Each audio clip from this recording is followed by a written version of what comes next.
तो आइए शुरू करते हैं जेनेटिक्स के दूसरे एपिसोड से। तो दूसरा एपिसोड जो है मतलब मेंडल्स के एक्सपेरिमेंट जो हम देख रहे थे, उस एक्सपेरिमेंट के अंदर अब हम कहाँ तक पहुँचे। तो उस एक्सपेरिमेंट के अंदर हम लोग आज पहुँचे हैं डाई हाइब्रिड क्रॉस के अंदर। तो डाई हाइब्रिड क्रॉस एक्चुअल में होता क्या है? तो डाई हाइब्रिड क्रॉस की अगर बात करी जाए तो डाई हाइब्रिड क्रॉस उसका मतलब ये हुआ कि इनहेरिटेंस ऑफ टू कैरेक्टर। मतलब मेंडल जब यहां पर एक्सपेरिमेंट कर रहे थे तो पहले तो उसने मोनोहाइब्रिड क्रॉस किया था। अब उसके बाद कौन सा क्रॉस आया? तो उसके बाद एक क्रॉस आया, वो था डाई हाइब्रिड क्रॉस। अच्छा, तो डाई हाइब्रिड क्रॉस के अंदर सबसे पहले देखिए दो कैरेक्टर को ध्यान में रखना है, और दो कैरेक्टर को ध्यान में रखने के बाद आपको ये भी पता होना चाहिए कि ये दोनों कैरेक्टर में जो भी हम कंट्रास्टिंग ट्रेड्स ले रहे हैं उसमें से कौन सा डोमिनेंट और कौन सा रिसेसिव होगा। ठीक है। अच्छा, तो यहां पर मैंने बोला है कि भाई सीड कलर को मेंडल ने ध्यान में लिया। एक्चुअल में ये सीड कलर ध्यान में नहीं लिया था, ये सीड के कॉटिलिडोन का कलर था। हालांकि एनसीईआरटी में ऐसा कुछ लिखा नहीं है, पर हमें ये पता होना चाहिए कि मेंडल ने किसके कलर को ध्यान में लिया था? सीड कॉटिलिडोन के कलर को इस एक्सपेरिमेंट के अंदर ध्यान में लिया था।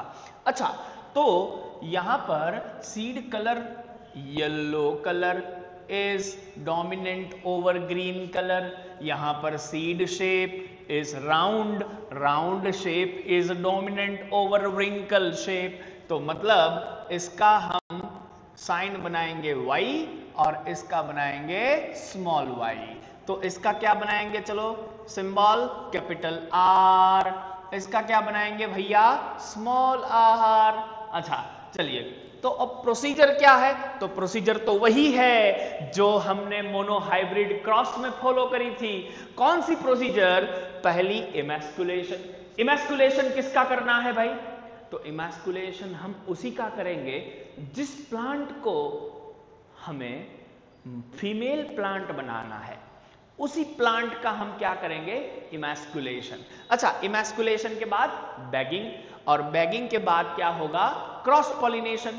तो बैगिंग के द्वारा हम लोग क्या करते हैं? अनवांटेड पॉलिन्स को रिमूव कर मतलब रोक देते हैं।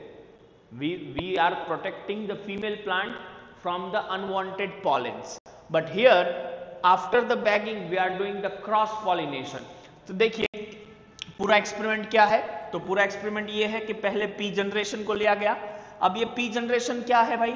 तो प्री जनरेशन जो है उसके अंदर homozygous round and homozygous yellow colour seed वाले प्लांट को हमने क्रॉस किया homozygous wrinkle and homozygous green seed वाले प्लांट के साथ। अच्छा, जब ये हम क्रॉस करेंगे तो सबसे पहले हमें ये ज्ञात होना चाहिए। क्या ज्ञात होना चाहिए भैया? R और Y, ये इसका क्या हो गया? गैमेट। मतलब बच्चों ये समझो कि ये 2n कंडीशन है, ये भी एक 2n कंडीशन है। तो गैमेट ऑलवेज कैसा रहेगा? हैप्लॉइड कंडीशन के अंदर। कैसा? हैप्लॉइड कंडीशन के अंदर। अच्छा, तो जैसे ये हैप्लॉइड कंडीशन है, दोनों को यहां पे मिला दिया तो ये क्या बन गया भाई? ये बन गया F1 जनरेशन। अच्छा, ये जो F1 जनरेशन है, ये F1 जनरेशन को मैंने सेल्फिंग में डाला। तो सेल्फिंग में देखिए बहुत सारी चीजें मैंने लिखी है, जैसे कि ये सेल्फिंग हम लिख सकते हैं ऐसे कुछ इस तरह से, और 2n यानी कि टाइप्स ऑफ गैमेट्स। 2n यानी टाइप्स ऑफ गैमेट्स। अच्छा, तो 2n means a types of gamete where small n जो हमने यहां पर लिखा है it is equal to number of heterozygous condition. n is equal to what? Number of heterozygous condition. तो ये बताइए यहां पर कितने हैं हेट्रोजाइगस कंडीशन? तो यहां पर देखिए एक और दूसरा, दो हेट्रोजाइगस कंडीशन है भाई। अच्छा, तो सेम यहां पर भी क्या है? दो हेट्रोजाइगस कंडीशन है भाई।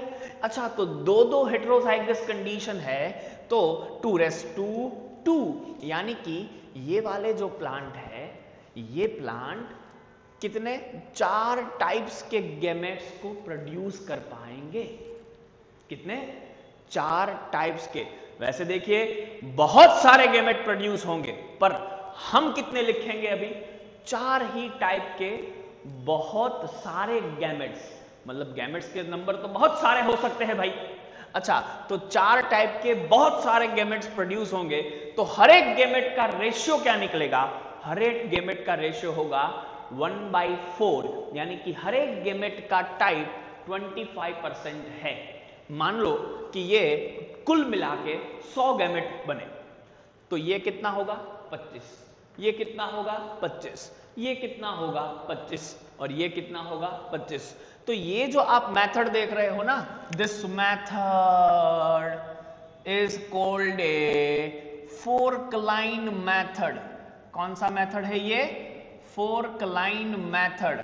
इस मेथड के द्वारा मैंने आपको यहां पर गैमेट को शो करके दिखाया है। जैसे कि पहला जो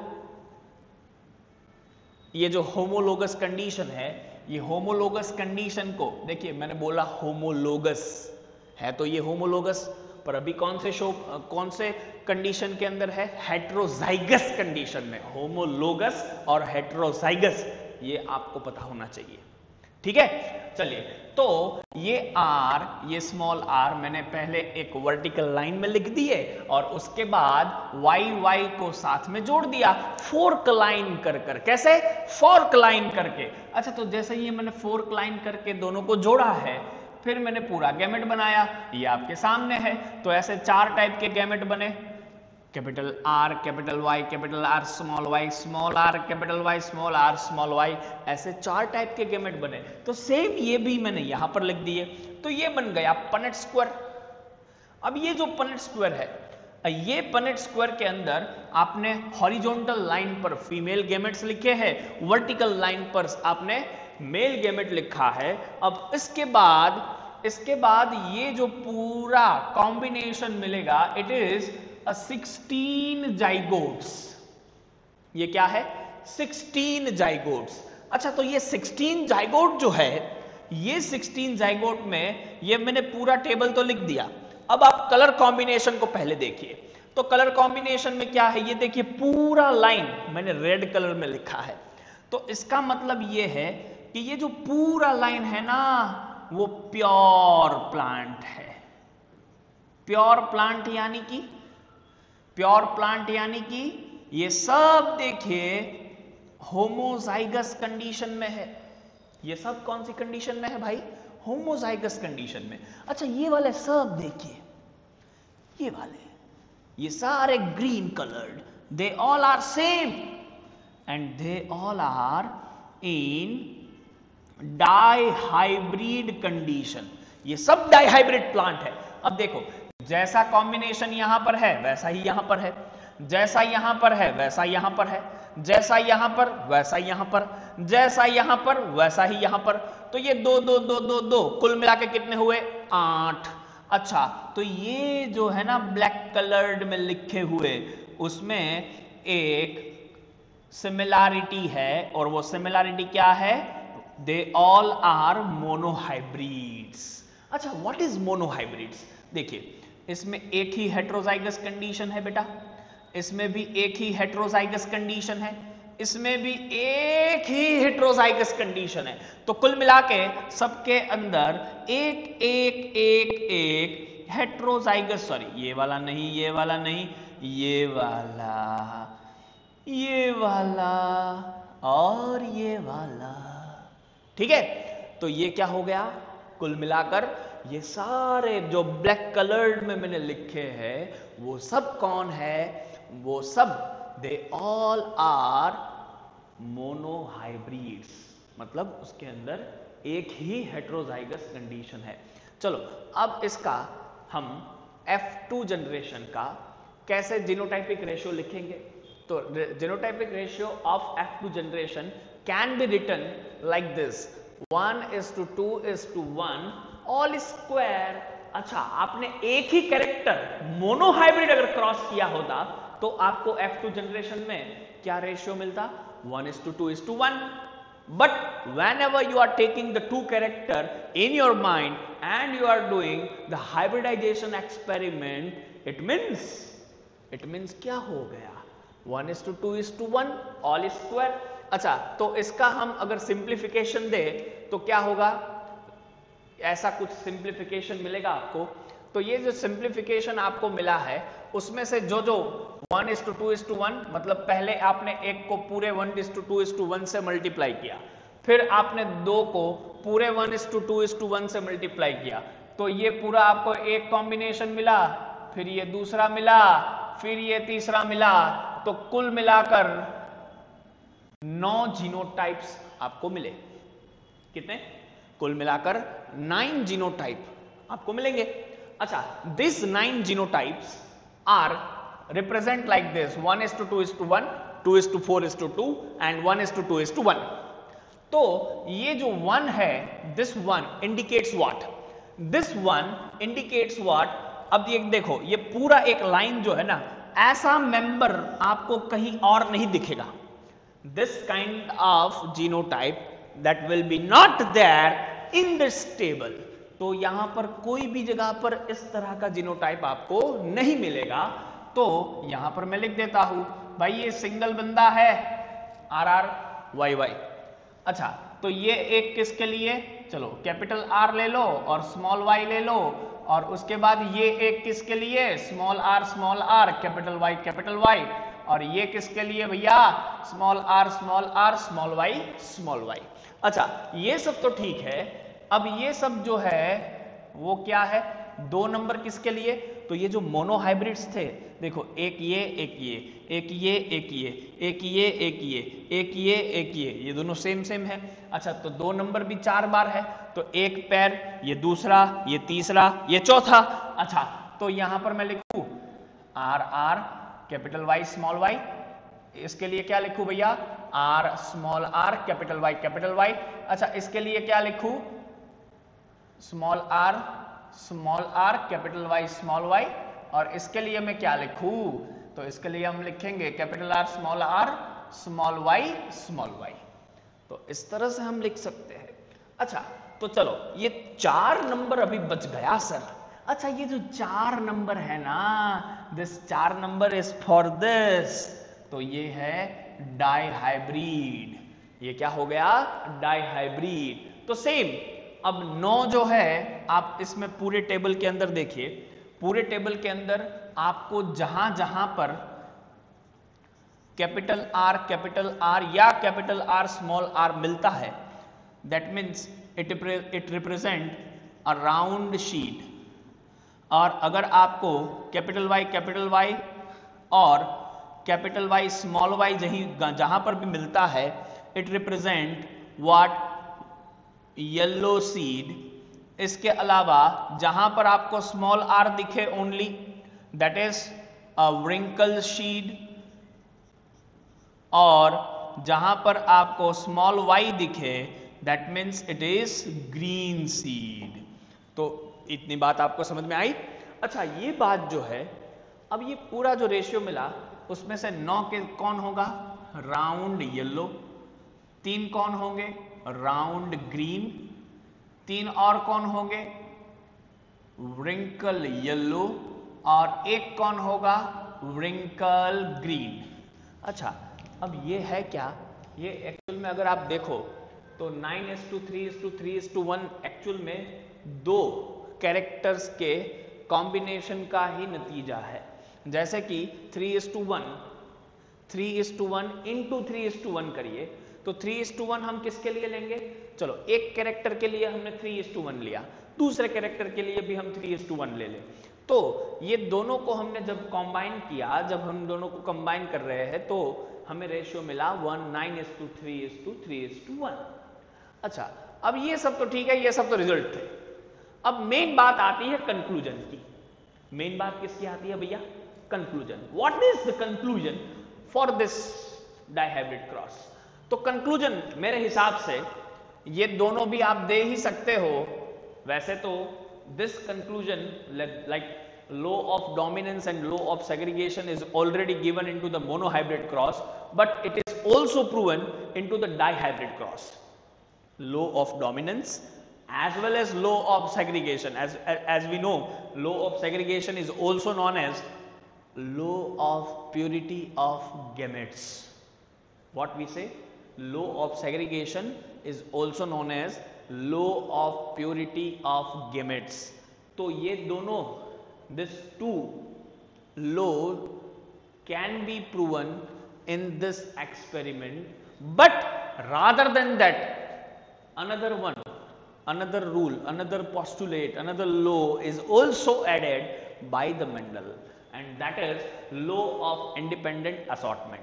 And this is what? See, one gene controlling one character is independent to another gene controlling another character.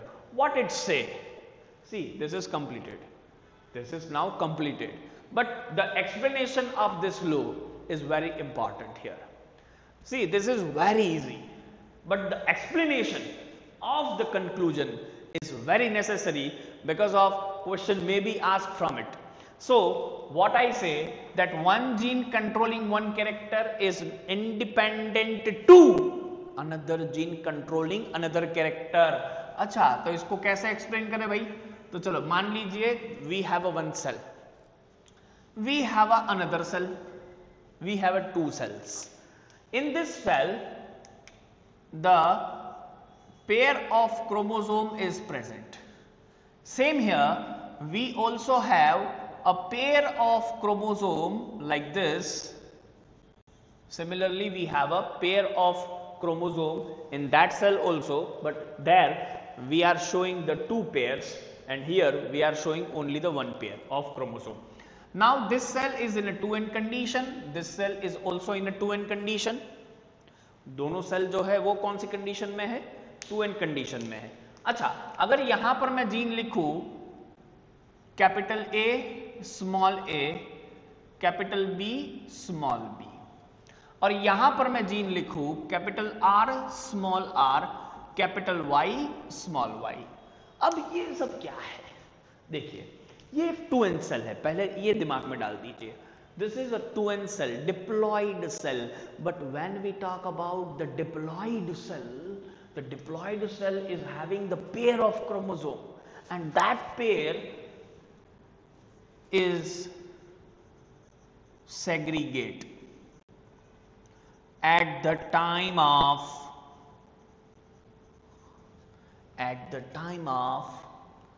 gamete formation.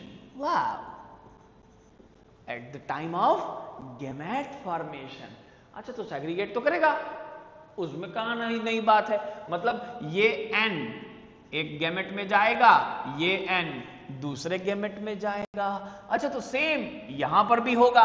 This is also what? Homologous pair को हमने तोड़ दिया. क्या कर दिया? होमोलोगस पेयर को हमने तोड़ दिया, सेग्रीगेट कर दिया. तो सेम यहां पर भी मैं लिख सकता हूं segregate at the time of gamete formation. ठीक, चलिए, हम दोनों को सेग्रीगेट तो कर दिया, पर सर ये इंडिपेंडेंट असॉर्टमेंट क्या होती है?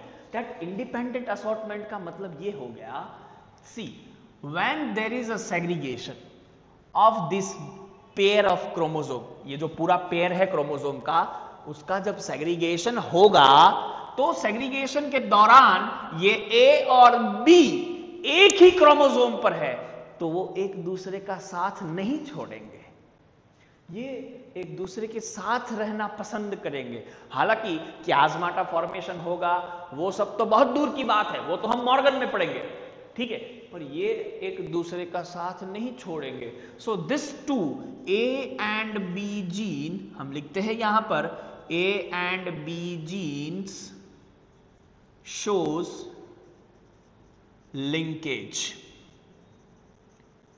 Not independent assortment. ये इंडिपेंडेंटली असॉर्ट नहीं होंगे. पर यहां पर देखिए, ये पूरी कंडीशन डिफरेंट है. R और Y both are present on the different chromosome. So R and Y both are present on the different chromosome. So what I say, that R and Y genes shows independent assortment. ये दोनों independently assort कर रहे हैं, मतलब are जहां पर भी जाएगा ऐसा जरूरी नहीं कि कैपिटल वाई उसके पीछे पीछे आए, ठीक है। तो ये है इंडिपेंडेंट असॉर्टमेंट और ये है लिंकेज। और मेंडल नसीब वाले थे, क्यों?